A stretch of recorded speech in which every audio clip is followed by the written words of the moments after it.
Le procès dans l'affaire Le Procureur contre Bosco Ntaganda s'est poursuivi du 9 au 15 décembre 2016 au siège de la Cour pénale internationale à La Haye, aux Pays-Bas, avec les comparutions de 2 témoins protégés et de 2 témoins experts, M. Lars Bromley et Dr Lynn Lawrie.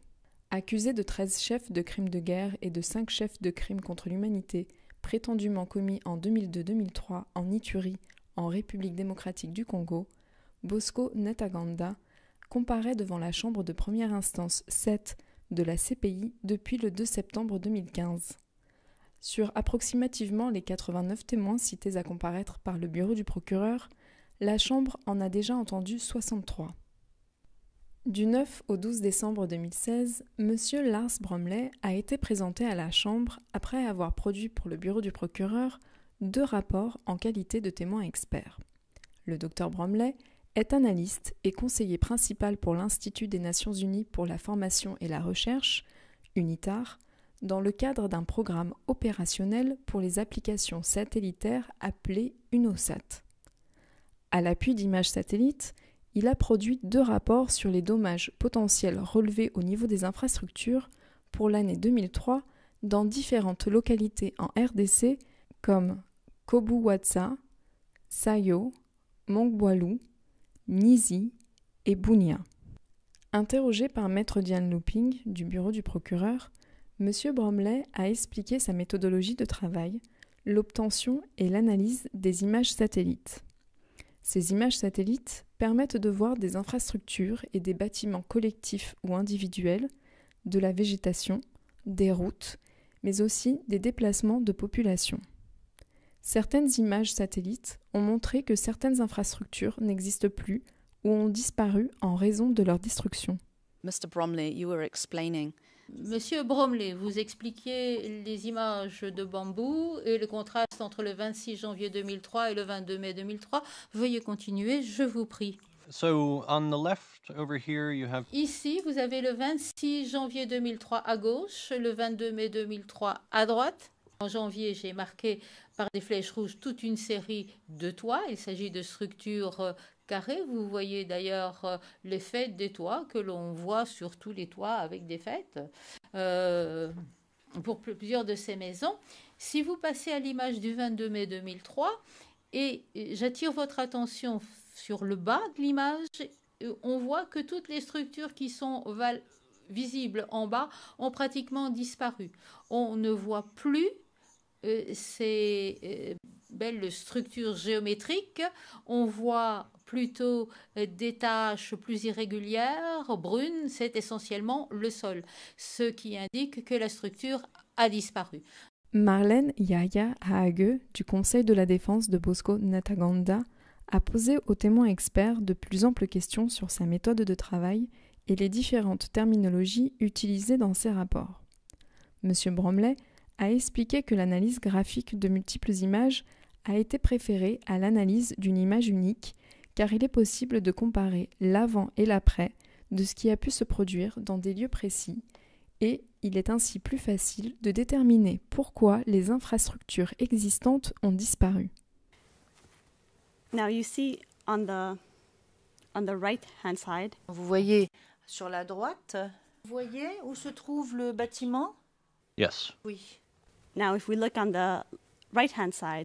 Si nous prenons sur la droite, la distance est beaucoup plus proche. Est-ce que vous n'êtes pas d'accord? Beaucoup plus proche.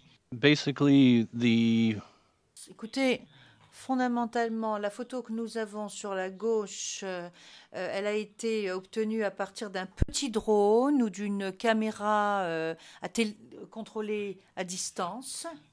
Il faudrait que je voie la photo d'origine et l'analyser pendant un certain temps, très honnêtement, parce que des appareils optiques peuvent déformer la distance. C'est assez commun et ça, on le sait dans le cadre de notre travail. Moi, je ne peux pas véritablement comparer ces 2 photos pour la distance, tout simplement parce que je ne connais pas la provenance ou la source de la photographie de gauche. Du 14 au 15 décembre 2016, le docteur Lynn Lawrie a comparu en qualité de témoin expert et en tant qu'auteur d'un rapport pour le bureau du procureur. Épidémiologiste avec plus de 15 ans d'expérience dans différentes zones de conflit pour le compte des Nations Unies et de différentes ONG, elle a produit un rapport à propos des études qu'elle a menées portant sur les violations des droits de l'homme ayant eu lieu en Ituri et qui auraient été commis par des membres de l'UPC et du FPLC entre 2002 et 2003. Interrogé par Maître Looping du bureau du procureur, le docteur Lahorie a expliqué qu'un épidémiologiste est la personne qui regarde les facteurs qui impactent la santé de une ou plusieurs populations. En Ituri, en RDC, elle a dit avoir mené des études auprès de 272 ménages et a déclaré que 56 d'entre eux ont dit avoir été victimes d'atteintes aux droits de l'homme, dont 40 qui les attribuent à l'UPC. Could you briefly explain what were the Est-ce que vous pourriez nous expliquer brièvement quelles furent les conséquences sanitaires essentielles qui ont été identifiées, en étant le plus bref possible? So, of course, death is a health consequence. Bien entendu, la mort, c'est quand même une conséquence sanitaire et cela est représenté par le terme de meurtre. Il y en a beaucoup d'autres. Grossesse, par exemple, les fausses couches, les infections transmises sexuellement, puis nous avons un grand groupe de troubles mentaux avec les dépressions chroniques que nous appelons les troubles dépressifs majeurs.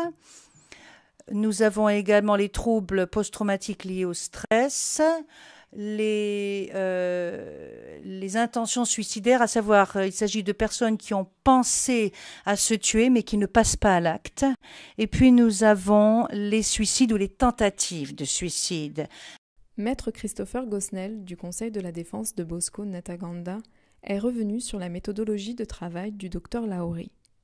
Elle a alors expliqué avoir, avec une confrère, créé un questionnaire dont se servaient des collecteurs de données envoyés sur le terrain pour interviewer les personnes.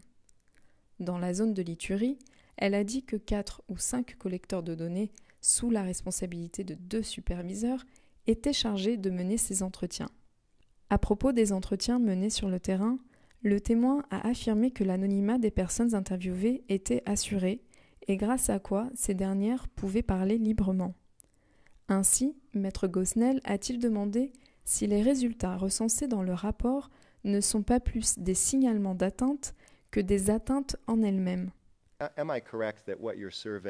Que ce que votre étude étudie vraiment, ce sont les signalements d'atteinte plutôt que les atteintes elles-mêmes.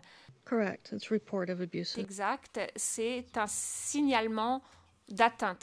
And so therefore, donc, en termes de probabilité, ce qui est mesuré, c'est la probabilité de signalement de ces atteintes. No, we don't measure likelihood. Non, nous n'étudions pas des probabilités. Il n'y a pas d'estimation de probabilité dans cette étude. Le procès dans l'affaire Le procureur contre Bosco Ntaganda reprendra après la pause des vacances judiciaires le lundi 16 janvier 2017.